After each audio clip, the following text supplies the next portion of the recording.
आपण वाढदिवस साजरा करतो की फक्त दिखावा करतो? Cake, candles, reels, status.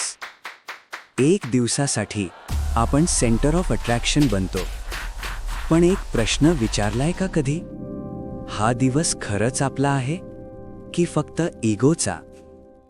संत कबीर म्हणतात, काल करे सो आज कर, आज करे सो अब. पल में प्रलय होएगी, बहुरी करेगा कब. वेळ निघून जातोय आणि आपण अजूनही केक कापण्यात बिझी आहोत. संत तुकाराम महाराज सांगतात, जे का रंजले गांजले, त्यासी म्हणे जो आपुले. खरा वाढदिवस म्हणजे कुणाच्या चेहऱ्यावर हसू आणणं. एक दिवस स्वतःसाठी नाही, कुणासाठी तरी जगा.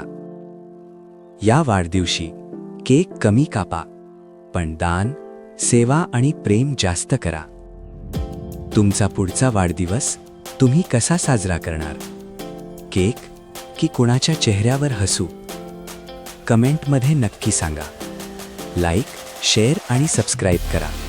संतांची गाथा.